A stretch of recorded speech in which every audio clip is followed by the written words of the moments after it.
Hey guys, KinoFlex here, back with another review. In today's video, I'm going to be talking about the latest Disney Pixar film, Elio, which is being called the worst one to come out in years because no one went to see it, as it's a box office failure. But why did it fail? Well, there's a multitude of reasons. The most blatant reason no one saw it is because, frankly, it looks like complete ass. And some people might chime in by saying, oh well, that's unfair, you can't just judge a book by its cover because for all you know, it could be really good.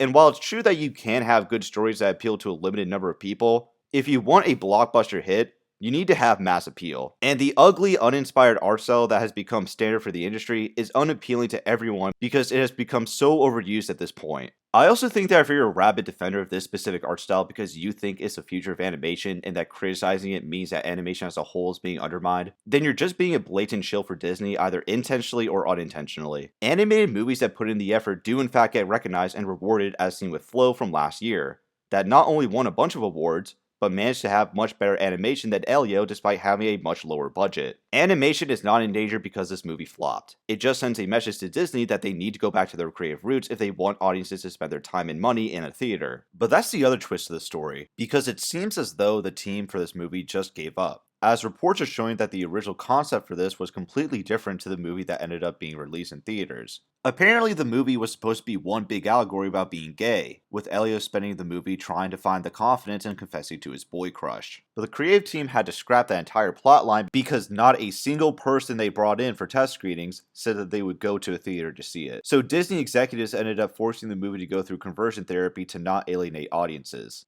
And some people respond to this news by saying that this is the real reason why the movie flopped, because it wasn't gay enough. According to them, the shitty animation for an animated movie wasn't the issue, it was because there weren't any scenes of a child fantasizing about sucking dick.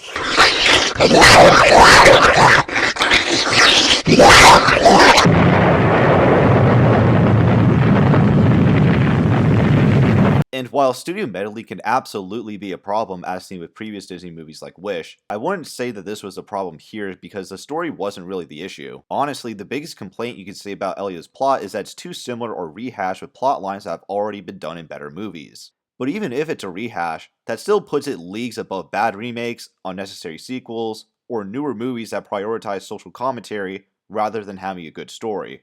But another point against the people making this argument is that it doesn't really make the Disney executives look bad. It instead makes the creative team look bad because it communicates that outside of gay allegories, they don't have anything else to talk about. I know a ton of creative people who would kill for the chance to have a story made into a Disney Pixar movie that doesn't solely revolve around sexuality. But the people here seemingly squandered that opportunity. Seriously, what happened to all of the people who just want to come up with something that kids and general audiences alike would find cool? And if it sounds as though I'm giving the impression that you can't make a good story with gay characters, that's not what I'm saying at all, as there are plenty of movies that show that this isn't the case. But if you watch these movies and compare them with most movies made today with explicitly gay themes or characters, you'll find that they're completely different in portraying people who are gay, because the idea was that being gay was not a superficial thing. This changed because the concept of being gay stopped being presented as merely a sexuality and transition to being a corporate brand as well. It needs to be seen everywhere, it needs to be advertised to make money, it needs to be in your face and exaggerated so you can recognize it right away. It even has its own variations of logos and slogans. But what makes this brand of sexuality and product fall apart is that in order to sell a product, it needs to be appealing to audiences.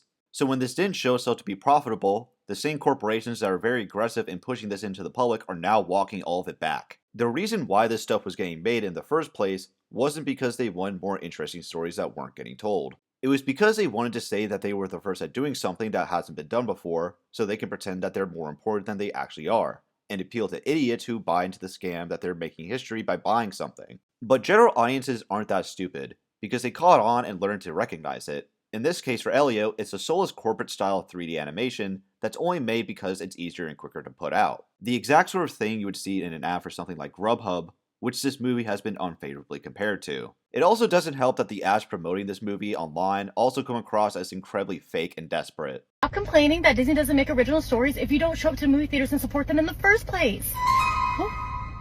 Who said that? Oh my gosh. I thought I was the only one in my car. But anyways, there's a new original story. Look at that. From Disney Pixar called Elio. You should go ahead and support it. It comes out this Friday. So yeah, you should go to movie theaters. Thank you. But with all that out of the way, let me get into breaking down the movie itself, since most of you probably aren't going to see it. The best way I could describe Elio is that it's trying to be an inverse of Lilo and Stitch, because instead of Stitch the alien finding himself on Earth to learn the true meaning of family, since originally no one was willing to treat him as anything other than a weapon, you have Elio the human boy finding himself on an alien spaceship in an effort to make friends and find a family, which he neglects while on Earth. The movie begins in a space museum on Earth where we're introduced to Elio after he just lost his parents in a tragic accident, and is now being taken care of by his aunt Olga. His aunt is in line for a promotion at the space military base she works at to detect incoming space debris. Elio has a panic attack at the museum and stumbles onto an exhibit showcasing the golden record from the Voyager that was sent into space, which excites Elio because it puts the idea into his head that aliens exist and that he can leave all of his problems behind. Some time passes and Elio tries to attract aliens to abduct him by skipping school to draw circles in the sand at a beach. His aunt is pissed that he isn't growing out of his alien obsession and says he needs to make friends. It's made clear very early on that Elio's biggest issue is himself, because he's completely unwilling to form any meaningful relationships with anyone else because he only wants to befriend aliens. Things escalate one night when he gets into an altercation with two boys interested in radios,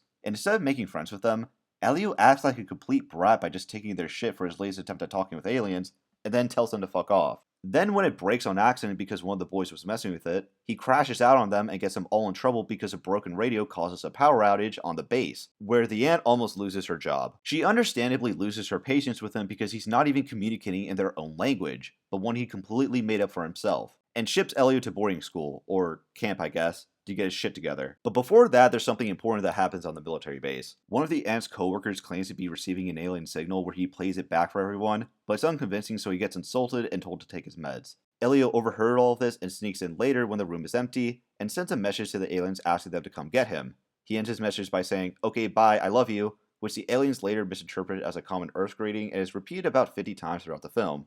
Elio's message happens to coincide with the aliens discovering the golden record, and so they assume Elio sent it and that he is the leader of Earth, so they seek him out. Then when Elio gets sent to boarding school, he runs into the two boys he got in trouble with who are also there where they understandably want to bully him for getting them sent there. I mean, come on, he honestly had it coming. That night, the bullies chase Elio into the woods and are about to beat him up when time freezes and the aliens arrive to beam him up. He first meets a little blob thing that is the ship's computer named Ooh. It gives Elio a translator disc so he can talk directly to all the different alien species. He's then taken to the communiverse, which is basically an intergalactic United Nations. There's lots of ambassadors he meets, but none of them are super memorable, but they at least look cool. Everyone is also super addicted to this weird goopy drink named Glorp, which comes across as some drink that was going to be released in Disneyland or something, but probably isn't now since this movie flopped. When Elio introduces himself, everyone seems to like him, but a big intimidating alien named Lord Grygon interrupts the meeting to complain that they won't accept him into the communiverse for being a violent warmonger. He says that since they won't accept him, he'll just take everything over with his fleet and leaves, which makes all the aliens panic because they're weak and can't do anything about it. The aliens are about to send Elio home due to the escalating conflict, but he volunteers as the leader of Earth to negotiate with Grygon, and all the aliens just blindly believe him because they're all cowards, I guess. There's a part of the sequence you could nitpick because none of the aliens go with Elio to ensure he doesn't mess up, which is weird considering they just met him and are already trusting him with their lives with zero skepticism. But I guess you could also argue that they didn't really have a choice since Grygon hates them, and would only be willing to talk with Elio. Elio then prepares to negotiate by going to an all-knowledgeable space search engine on the ship and downloads all available knowledge on how to use diplomacy to help him. He also sends a creepy clone of himself to take his place on Earth while he's dealing with this, and he basically acts how his aunt always wanted him to act. Elio meets with Grygon and he wants a shooting match, which Elio bullshits his way through with unintentional trick shots. Then Elio tries diplomacy and finds out Grygon has a son he has a strained relationship with. This emotional approach almost works, but Elio implies that Grygon might be a bad dad, which pisses him off and he imprisons Elio. Elio slips out of prison but falls down into a giant spider web. He is almost eaten by a monster that finds him, but the translator disc lets him talk to the monster. The monster's name is Glorden, Grygon's son, who is actually friendly. He's your standard marketable plushie character, but the kid voicing him actually does a really good job. Honestly, one of the best child performances I've heard in an animated movie in years. After befriending each other, Elio and Glorden escape. Glorden explains that his dad wants him to take the ceremony where he will be sealed into a battle armor that they all wear, from which you can't be removed from once you're installed, and it turns you into a killing machine. Elio then gets the idea to use Glorden as a bargaining chip against Grygon, so they go back to the communiverse, phone up Grygon and tell him to withdraw, or they'll kill Glorden with Glorden playing along. Grygon agrees and says he'll be there to collect his son, but warns of serious consequences if his son is harmed. In the meantime, we get one of those classic Pixar friendship montages where Elio and Gordon bond, but an issue I have with this is that it feels a bit rushed, as we're supposed to get the impression that they formed a lifelong friendship despite having just met each other. They share a moment about feeling isolated, and Gordon admits that he doesn't want to do the ceremony but can't tell his dad. Qui-Gon arrives to collect his son, but Elio gets the idea to use the cloning clay and makes a fake Gordon. The real Gordon hides in an escape pod. Qui-Gon falls for the clone of Gordon and does the ceremony right before he leaves, with the Gordon clone being roboticized that involves spikes inside the suit getting inserted into him. Qui-Gon is about to leave, but then the Gordon clone starts going on about how much he loves killing to appease him. Qui-Gon immediately realizes that something is wrong since he knows his son doesn't talk like that, and murders the clone with a headshot, which results in the clone being left as gooey residue. Qui-Gon is pissed and summons his troop to nuke the communiverse. The ambassadors are made to read Elio's mind by Qui-Gon, and they realize he has been lying to them all along. So they eject him to Earth and he lands in the water where they abducted him. Meanwhile, the B-plot of the film has the aunt descending into paranoia over this new perfect Elio, where she's gathering notes on him like a conspiracy theorist. It culminates in a bit of body horror where she takes his eye patch off and he only has one eye. I guess the clone just assumed that he only had one eye and the eye patch was just a fashion accessory. Elio's aunt then sets up lights to attract the aliens like Elio did at the start. They are revealed to say please bring him home, where the real Elio finds her and they bond over feeling lost and not knowing what to do. Meanwhile, Gordon accidentally triggers the escape pod to go to Earth. He crashes into the base, which causes the military to go apeshit, and then he starts dying because of Earth's atmosphere. Elio and his aunt then break into the base using the clone of Elio as a distraction for them to get into Gordon's escape pod and fly it into space. The ship runs into debris fields which they have no hope of navigating, so Elio radios one of his bullies to help him and apologizes for being a dickhead. The bully forgives him and contacts the aunt's coworker that believes in aliens, who then contacts everyone he knows who also believes in aliens to triangulate the space debris. It's here that Elio realizes that he was never alone with his obsession with space, as all these different nationalities all across the world come together to help pilot the ship. They make it through the debris field in hyperspeed to the communiverse. Qui-Gon is still blowing shit up but stops when he sees Gordon before him dying. He manages to break open his battle armor, which hurts himself in the process since he has to physically remove the spikes inserted into him. He then goes to his son and wraps him in webbing like a baby, cradling him. Luckily, Gordon slowly comes back to life, because this is a Disney movie after all, which resolves everything. Elio encourages Gordon to take this opportunity to tell his dad that he doesn't want to do the ceremony, but it turns out Qui-Gon already knew, but just doesn't know how to talk about it. And he says that even if he doesn't always understand him,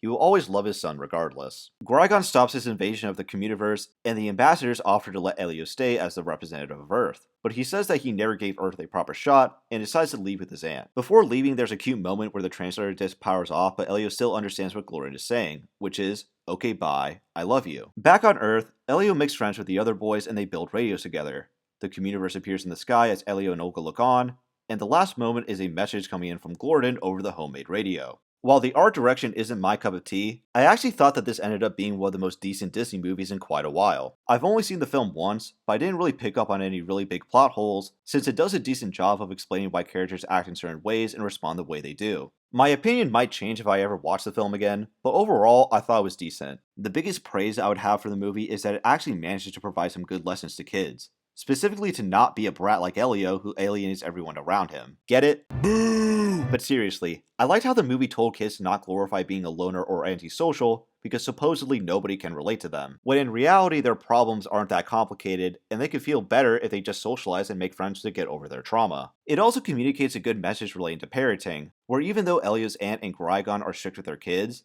they don't want them to be people they're not, as seen with them both figuring out that the clones are their respective kids. Good parents don't want you to completely change or reinvent yourself to meet their expectations. They simply want you to be the best version of yourself so you don't fail. And for all its imperfections, I think that's a positive that can be said about the movie. But if Disney Pixar wants to regain the success they've had previously, they definitely have their work cut out for them.